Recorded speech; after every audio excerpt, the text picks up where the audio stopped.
Descargo de responsabilidad, no soy el autor de esta historia, y dejaré el link de la historia original en la descripción. Disfruten el fic y tengan un buen día. Capítulo 13. ¿Así que Mine tendrá que convertirse en noble ahora?, preguntó Eva, mordiéndose el labio. Shiro acababa de terminar de explicarles la situación mientras Mine y Tuli estudiaban en la otra habitación. Tras aprender a usar la energía mágica para autohipnotizarse y así compartimentar la información rápidamente, las chicas progresaban satisfactoriamente en sus estudios. Era una estratagema que les daría una enorme ventaja sobre la nobleza local. Ahora que la alta nobleza ha visto su rostro y sabe que está relacionada con Beno, será más difícil dejarla como plebeya sin que la adopten a la fuerza o la secuestren, admitió Shiro. Y con la gente husmeando con Mine, Tuli y Freida pronto también llamarán la atención. Ya veo, ¿cuánto tiempo más tendremos que pasar con nuestras hijas?, preguntó Eva con tristeza. El hecho de que se conviertan en nobles no significa que no los vuelvas a ver jamás, dijo Shiro, sorprendiendo a los padres. Pero yo creía, Eva estaba confundida, ya que ninguna historia que involucrara nobles que se llevaran a niños plebeyos, terminaba bien para las familias involucradas. Todos los nobles tienen sirvientes plebeyos. Que los sigas al barrio noble no sería nada raro. Solo tendrías que trabajar oficialmente para ellos y no armar un escándalo cuando otros nobles te vean, explicó Shiro, diciendo que no era gran cosa. Incluso en la escuela, podrías seguirlos y alojarte en sus aposentos con la excusa de ser asistente. No es raro que los parientes jubilados acompañen a sus parientes más jóvenes a la academia como asistentes. Tendrías que comportarte de la mejor manera para no ofender a los demás nobles, pero mientras te quedes en el dormitorio, no habría problema. Pero no causaremos problemas. Es decir, ¿acaso la reputación no lo es todo entre la nobleza?, preguntó Gunther, confundido. Solo piensas eso porque has vivido en la ciudad toda tu vida. Hay nobles que se sentirían altivos por estar tan estrechamente vinculados con la gente común en el territorio central, pero si vas a la zona rural de Kieves, la convivencia entre plebeyos y nobles no suele considerarse gran cosa, corrigió Shiro al hombre. Dadas sus habilidades, no les sería difícil a los jóvenes convertirse en nobles terratenientes, si quisieran, y básicamente ellos mismos dictarían las reglas en sus territorios, sobre lo que es y no es socialmente aceptable. La reputación solo importa si intentas jugar a la política. Shiro entonces lo pensó un rato. En todo caso, desacreditarlas ante la nobleza y hacerlas menos atractivas para la alta nobleza como esposas, sería beneficioso si quisieras que te dejaran en paz, dijo tras pensarlo un poco. Probablemente haría falta algo más que una mala reputación. Debido a que las mujeres nobles de más alto rango tienen damas de compañía que priorizan a su amo sobre el matrimonio, y a que algunos hombres de alto estatus tienen 2 o 3 esposas, en realidad había muchos hombres nobles desesperados por casarse, especialmente entre los archinobles. Probablemente la mitad de los archinobles estaban solteros, sin ninguna mujer soltera con la que intentarlo. Sin mencionar que aquellos con una sola esposa probablemente desearían otra. El hecho de que los nobles de este mundo no sepan cómo equilibrar el maná al tener un hijo significa que solo se casarán aquellos que tengan niveles de maná similares, lo que causa muchos problemas. Shiro podría introducir los círculos mágicos necesarios para solucionar ese problema, pero como desconoce las consecuencias, no lo hará. No se lo dirá a nadie más que a las chicas, para que puedan casarse con quien deseen sin preocuparse por las diferencias de maná. Independientemente de lo que hagan, necesitarán tener cierta experiencia siendo tratadas como nobles si quieren entrar en la sociedad nobiliaria. Así que les sugiero que trabajen en el templo como aprendices de sacerdotisas azules durante un tiempo, dijo Shiro. ¿Qué?, gritó Gunther, con el rostro enrojecido. Su reciente familiaridad con Shiro le había hecho olvidar que era un noble, aunque a Shiro no le importaba. Se alegraba de que los padres de las chicas confiaran tanto en él. El templo. ¿Quieren que enviemos a nuestras hijas al templo? De ninguna manera. Hablo de que trabajen, no de que sean huérfanos. No tienen por qué vivir allí, dijo Shiro, intentando calmar al hombre. Llevo un tiempo trabajando en el templo y no vivo allí. Así que sí que hay problema. Ya veo, pero ¿por qué el templo?, preguntó Gunther. porque a los sacerdotes y sacerdotisas azules se les asignan asistentes que los atienden como si fueran nobles. Los sacerdotes grises son criados con la intención de convertirse algún día en sirvientes plebeyos de la nobleza, por lo que conocen muy bien la etiqueta. Sería una buena prueba para Mine y Tuli ver cómo se desenvolverían en la alta sociedad, explicó Shirou.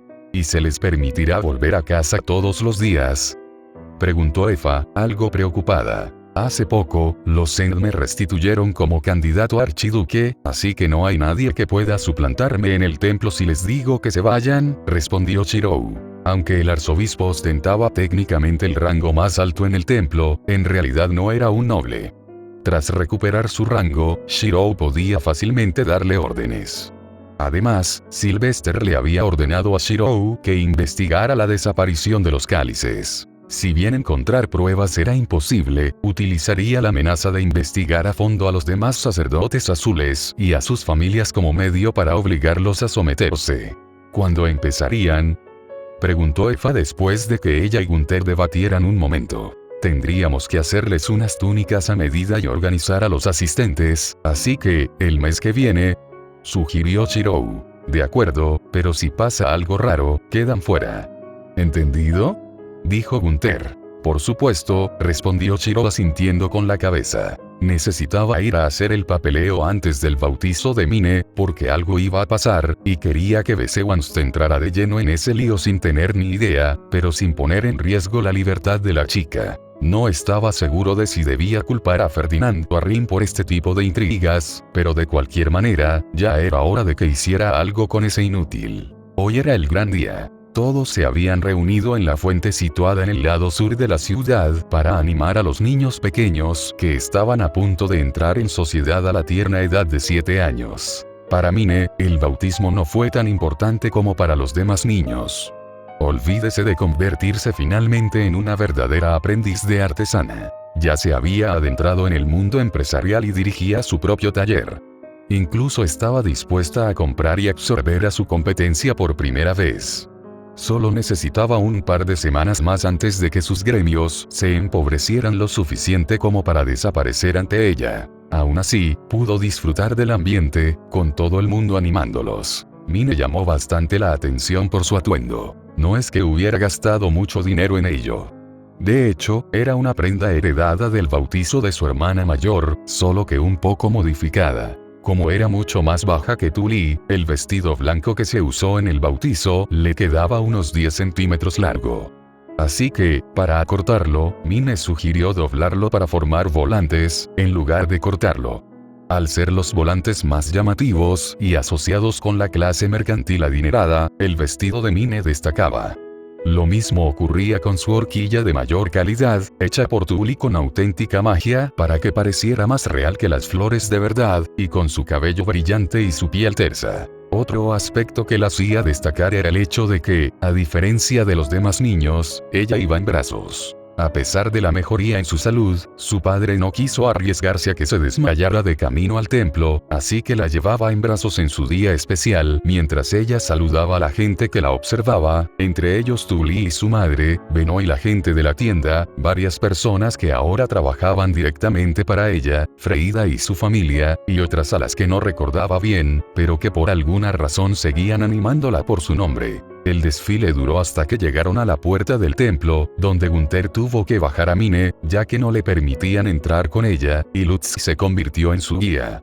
«Estás muy guapa», dijo el chico, avergonzado, a lo que Mine le dio las gracias, mientras entraban al templo con los demás niños sin darle mucha importancia, aunque ella le llevaba de la mano.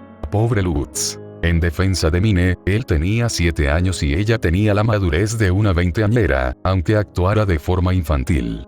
No era pedófila. El templo estaba casi completamente limpio y blanco, hasta el punto de resultar antiestético.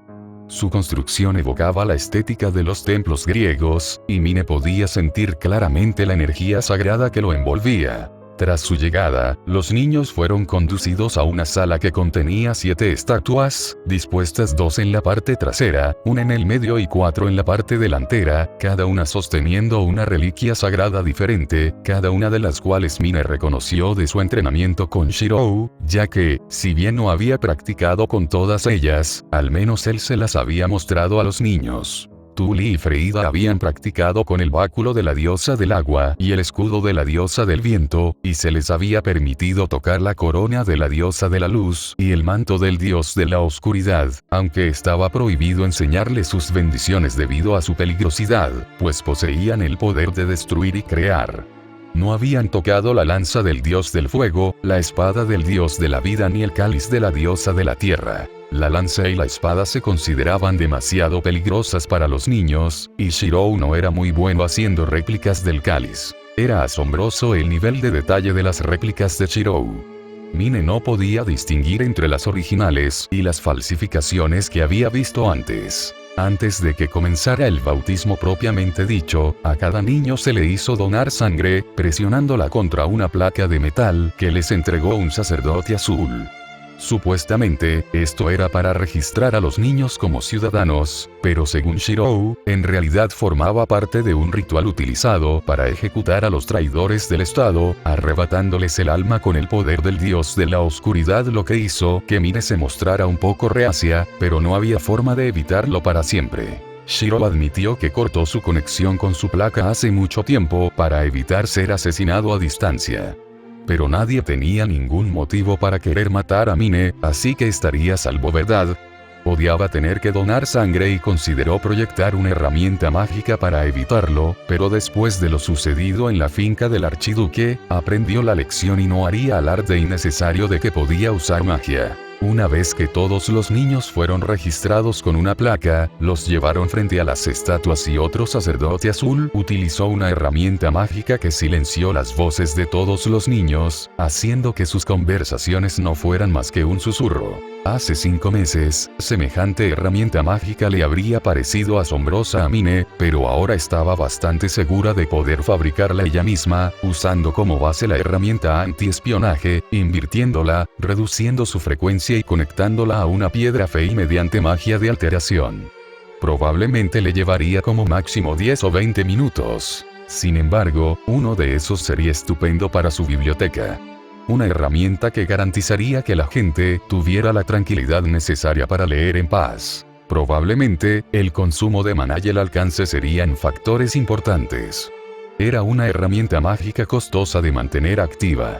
Pero, ¿y si en lugar de usarla como herramienta mágica, se estableciera un campo delimitado? Al designar la ubicación y hacer circular el maná de forma aleatoria desde fuera de ese límite, se podría reducir el coste de mantener el hechizo. Tendría que preguntarle a Shirou sobre esto. Mientras Mine reflexionaba sobre este asunto, un hombre subió al escenario, frente a las estatuas de los dioses. Un hombre que parecía un Papá Noel de centro comercial vestido con túnicas blancas. Mine se quedó atónita al darse cuenta de que era la primera persona obesa que veía desde su reencarnación, ya que todos en el distrito inferior eran tan activos que fácilmente mantenían su peso ideal. Este hombre era el arzobispo del templo, así que, en cierto modo, era el jefe de Shirou. Mine se preguntaba cómo sería, pero supuso que su aspecto jovial era engañoso. Lo único que Mine sabía con certeza sobre el templo y su gente era que Shirou los llamaba idiotas y que no sabían nada de magia. Además, sabía que nunca debía entrar sola en una habitación con un sacerdote azul y que debía asegurarse de que Lutz tampoco lo hiciera. Al parecer, las indiscreciones sacerdotales también eran un problema en este mundo, solo que, debido al estatus social de los sacerdotes azules, violar a una plebeya no tenía consecuencias. De hecho, si la plebeya se resistía, toda su familia podía ser asesinada. Algo que parecía enfurecer a Shirou enormemente. El arzobispo comenzó su sermón para los niños, narrando la historia de la creación del mundo, el dios y la diosa supremos y los 5 dioses pilares. Era una historia que Mine conocía muy bien, al igual que las de los otros 72 dioses menores, pues había leído todas las historias que Shirou le había contado. La lección llegó a su fin con el arzobispo enseñando a los niños a rezar a los dioses, lo cual fue una auténtica tontería. Si Mine no hubiera estado preparada para que todos hicieran la pose de Glico, probablemente se habría partido de risa. Incluso ahora, verla dirigida por un hombre bastante gordo con una túnica blanca le resultaba extremadamente cómico. Recordó la primera vez que vio a Tuli y Freida hacerlo durante su entrenamiento de bendiciones. No habían entendido qué era tan gracioso, pero Shirou también sonrió con picardía, diciendo que era prueba de que los dioses tenían sentido del humor. Mine hizo la pose con los demás antes de arrodillarse, con la frente apoyada en la alfombra mientras rezaba a los dioses, igual que todos los demás. Mientras rezaba, se dio cuenta de repente de que aún llevaba puesto su anillo mágico y de que este estaba agotando rápidamente su energía mágica. Se oyeron exclamaciones de asombro en la sala cuando Mine lanzó accidentalmente una poderosa bendición, cuya luz multicolor llenó el lugar mientras se extendía hasta las estatuas de los dioses y los instrumentos divinos, que comenzaron a brillar al absorber el poder mágico. Todos se quedaron mirando los objetos y luego giraron la cabeza para mirar a Mine. Ups. Capítulo 14. Una vez más, Shirou se quedó perplejo ante Mine y las situaciones en las que se metía. En términos generales, incluso si uno lleva un anillo mágico, una bendición no debería ocurrir a menos que proporcione voluntariamente el poder mágico para ello. Sin embargo, según Mine, lanzó una involuntariamente. Y le resultó tan fácil que, aunque una bendición de ese tamaño normalmente requeriría la colaboración de 5 archinobles, Mine la realizó ella sola sin siquiera sentir esfuerzo. Era asombroso como no solo poseía una cantidad anormalmente grande de maná, sino que además podía realizar bendiciones a un costo mucho menor que los demás. La chica era simplemente amada por los dioses, aunque Shirou no entendía por qué. No comprendía qué querían los dioses con Mine, y, sinceramente, no le gustaba. Como resultado de la bendición, Mine recibió una invitación de Besewanst, solicitando una reunión con sus tutores en 4 días. Mine tuvo la suerte de que la época de los bautismos fuera la época del año con más ajetreo por parte de esos mocosos avariciosos del templo, ya que los sacerdotes azules podían ganar dinero yendo a los pueblos a realizar los bautismos allí, y en el caso de Besewanst, realizando bautismos privados para la nobleza. Por mucho que deseara a Mine, no iba a desaprovechar la oportunidad de ganar dinero fácil y aceptar sobornos para conseguirla. O tal vez Besewanst tuvo suerte, ya que, si hubiera tocado a uno de sus alumnos con esas manos repugnantes, Shirou le habría arrancado la cabeza de los hombros a ese pedófilo. Así pues, en los días inmediatamente posteriores al bautismo, el templo estaba prácticamente vacío de cualquier sacerdote azul que estuviera aliado con Besewanst, ya que todos se habían marchado para satisfacer su avaricia. A Shirou le resultó bastante fácil recorrer el templo sin ninguna interrupción, revisando las habitaciones de todos y cada uno de los individuos que se habían marchado en busca de pruebas de sus diversos crímenes. Esto fue ridículamente fácil. Nadie tenía nada más que una simple caja fuerte que fuera tan difícil de abrir para Shirou como si fuera papel de regalo. Normalmente, las pruebas reunidas de esta manera no serían de mucha utilidad, pero con una orden del archiduque de buscar al responsable de la desaparición de los pequeños cálices, Shirou tenía la excusa perfecta para confiscar todo aquello y entregárselo a Sylvester. Sorprendentemente, sin embargo, la persona sobre la que Shirou tenía más dificultades para encontrar pruebas era el propio Besewanst. Me niego a creer que ese hombre fuera tan listo como para no guardar ninguna prueba de sus fechorías, murmuró Shirou para sí mismo mientras revisaba la habitación del arzobispo, encontrándola sospechosamente vacía de cualquier tipo de documento, ni siquiera del tipo habitual. Sé que era perezoso con el papeleo, pero esto es ridículo. Shirou incluso se había tomado la molestia de revisar la habitación con el analizador estructural para ver si había algún compartimento oculto o objeto mágico, pero no encontró nada. Estaba empezando a frustrarse cuando una voz lo interrumpió. ¿Hay algo en lo que pueda ayudarle, buen señor? Shirou parpadeó al girar la cabeza y vio a una niña de 8 años, con el pelo tan rojo como el suyo en su vida anterior, mirándolo con una sonrisa. Una sonrisa que una niña pequeña no debería tener. Era una de las chicas que Besewanst se había asignado durante la ausencia de Shirou. Una niña que le ofrecería flores. Dios, quería matar a ese viejo pervertido. Pero claro, era culpa de todo el mundo. El hecho de que esa niña lo mirara, con la esperanza de ofrecerle flores mientras su amo habitual estaba ausente, era un fracaso de la sociedad en su conjunto. Sí. Recibí una solicitud del arzobispo para que le enviara algunos de los documentos que dejó en el templo, pero no me dijo dónde encontrarlos. ¿Por casualidad sabes dónde los guarda?, preguntó Shirou, rezando para que la chica fuera una idiota y no se diera cuenta de que su comportamiento husmeante en la habitación del arzobispo sin sus asistentes era sospechoso. Por suerte, lo era. Él no guarda nada de eso aquí. Está todo bajo llave en la caja de la biblioteca. La que parece libros, dijo la chica mientras jugaba con su cabello. Aunque no sé cómo podrías conseguirlos, ya que siempre lleva la llave consigo. No hay problema. Tengo una llave de repuesto, dijo Shirou. Si el arzobispo olvidó dejarte algo, solo pídeselo a mi asistente principal y le pediré que te lo traiga. Muchísimas gracias, dijo la chica alegremente, mientras Shirou salía de la habitación y se dirigía a la biblioteca. La cerradura de la caja en cuestión tenía algo de magia, pero nada impresionante. Así que, papel de regalo sujeto con cinta adhesiva en lugar de cinta de carrocero. Más gracioso que complicado. Shirou analizó la cerradura para reproducir la llave que se usaba para abrirla y listo, dentro encontró el tesoro. Existe una gran cantidad de pruebas de malversación de fondos y falsificación que involucran a casi una cuarta parte de los nobles del Distrito Central, así como a los alcaldes de la ciudad y a algunos jefes. No solo eso, también había cartas. Cartas que Shirou inicialmente pensó que eran de algún amante secreto, pero pronto se dio cuenta de que eran de la sobrina del hombre y hermanastra mayor de Fernando, Georgine.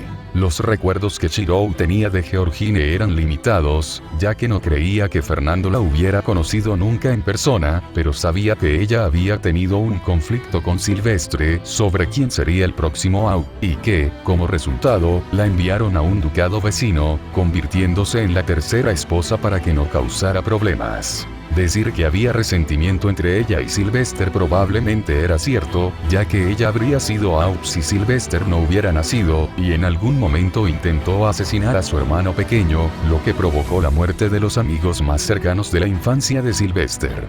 Aunque nunca se pudo vincular nada directamente con ella. Las cartas parecían ser simples cartas sobre los problemas de la mujer, pero también contenían numerosas muestras de gratitud por el apoyo que Besewans le había brindado. Si bien esto podría interpretarse como apoyo emocional, era lo suficientemente vago como para justificar un interrogatorio por parte del propio archiduque, dada la desaparición de los cálices. Así que lo tenían acorralado por el motivo, los medios y la oportunidad. Shirou sonrió, pues sabía que lo tenía justo donde quería. No bastaría con que lo condenaran, incluso la montaña de pruebas irrefutables de corrupción probablemente no le valdría más que una reprimenda, dado el respaldo con el que contaba, pero sin duda era suficiente para que lo interrogaran. Solo tenía que elegir el momento perfecto para que el archiduque apareciera para un interrogatorio sorpresa. Por ejemplo, durante la convocatoria de Mine al templo. Sylvester fue juzgado mientras leía el informe de Justus. Con la ayuda de Riarda, había convencido a Justus de investigar la empresa Gilberta y a su misteriosa sobrina, Mine. Por suerte, Justus sentía tanta curiosidad por la chica como los demás, pues de lo contrario jamás habría hecho algo que contradijera los deseos de Ferdinand. Y lo que descubrió dejó a Sylvester con muchas preguntas. Principalmente porque, hasta hace unos 2 años, nadie había visto a Mine. La niña simplemente no existía, al menos por lo que sabían, ya que nadie en su vecindario podía decir que la conocía. Incluso quienes conocían a sus supuestos padres nunca la habían visto antes. Pero durante esos 2 años, se convirtió en una especie de leyenda urbana. La chica rara de la compañía Gilberta, que simplemente aparecía y lanzaba ideas como si nada. Ideas que terminaban causando revuelo y revolucionando industrias enteras. El gremio de comerciantes estaba sumido en el caos por su culpa, y docenas de empresas perdieron a sus empleados a manos de personas atraídas por sus nuevas creaciones, mientras que otras estuvieron al borde de la quiebra, al pasar repentinamente de un monopolio a competir contra algo con un coste de producción que ni siquiera podía considerarse una fracción del real. En el último año, había introducido 4 industrias completamente nuevas, además de varias novedades en sectores ya existentes, algunas de ellas anteriores al regreso de Fernando. Estaba revolucionando el mundo de la gastronomía, siendo copropietaria de 2 tiendas y con un restaurante en proyecto, junto a la nieta del maestro del gremio de comerciantes, quien casualmente era una joven con la habilidad de devorar. Probablemente una de las alumnas de Fernando. Justus lo probó y algunos de los platos sabían mejor que la comida que servían los chefs privados del archiduque, a pesar de que parecían estar hechos literalmente con pienso para pollos, y los dulces que vendían hacían que todo lo que había comido en la soberanía pareciera una broma. ¿Cómo es eso justo?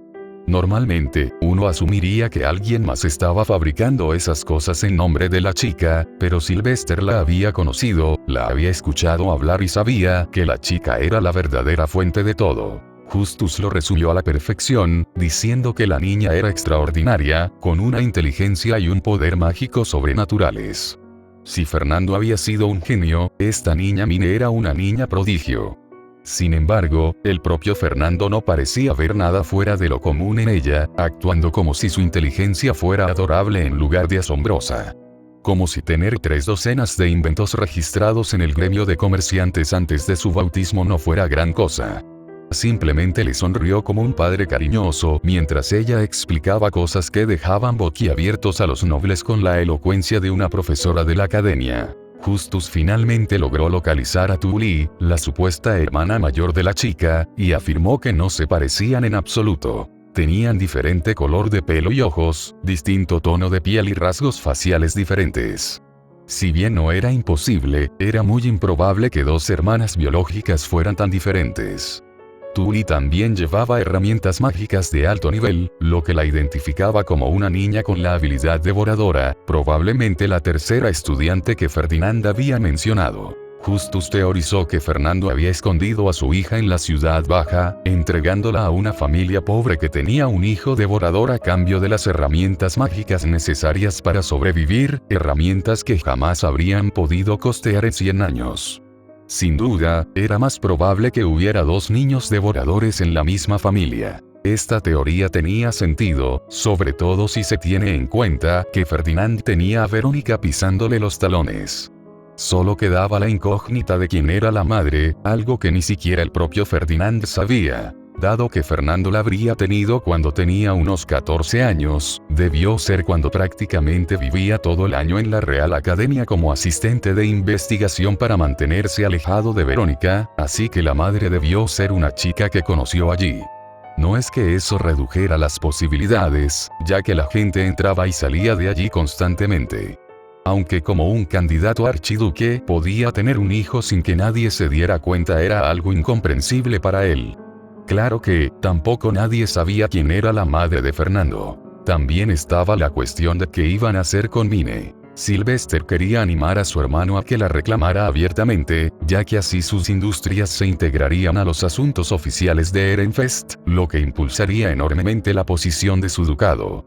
Esto sería de gran ayuda, pues Ehrenfest era un ducado insignificante y sin mucho que ofrecer, que además sufría inviernos terribles cada año a causa del Señor del Invierno, lo que resultaba en una temporada de frío más larga y numerosas ventiscas. Ehrenfest era considerado un territorio de rango medio en ese momento porque se mantuvo neutral durante la guerra civil y no fue castigado como los perdedores. Además, contaban con Fernando, un investigador brillante y un poderoso caballero. Mine, que era igual de increíble, si no más, que su padre, podría hacerle un gran bien al territorio si fuera reconocida oficialmente como parte de la familia del archiduque, aunque fuera como sobrina de Sylvester. Por otro lado, es probable que Verónica se enfurezca si Fernando intenta presionar para que su hija ocupe el lugar de Wilfried como el próximo archiduque. No necesariamente injustificado, incluso si no hubiera sido Fernando quien empujara. La facción Florencia, liderada en realidad por Elvira, ya se regocijaba con el regreso de Fernando a la nobleza. Si supieran que Fernando tenía una hija, una joven sumamente inteligente, a punto de provocar una revolución cultural y que parecía destinada a ostentar tanto poder como él, podrían empezar a maquinar para convertirla en la próxima archiduquesa, tal vez asesinando al heredero actual. Sylvester había nombrado a Wilfried su heredero sin competencia, pues no quería que algo así volviera a suceder, ya que había vivido una sangrienta batalla por la sucesión con su hermana mayor y no deseaba que sus hijos crecieran odiándose, o peor aún, matándose entre sí. Pero si bien la facción de Florencia podría ver a todos los hijos de Sylvester por igual, dado que todos eran nietos de Verónica, lo que hacía que no les importara demasiado quién de ellos se convirtiera en heredero, si alguien como Mine apareciera y fuera reconocido como candidato a archiduque, podría surgir un conflicto. Conflictos que podrían resultar en la muerte de Wilfried, o peor aún, en la muerte de Mine, lo que llevaría a Fernando a la guerra. Pero, ¿podría realmente decirle a Fernando que no reconociera a su hija durante su bautismo? No se imaginaba que esa conversación pudiera terminar bien. Tampoco se imaginaba a su hermanastro escuchando conversaciones sobre un matrimonio político entre la niña y Wilfried.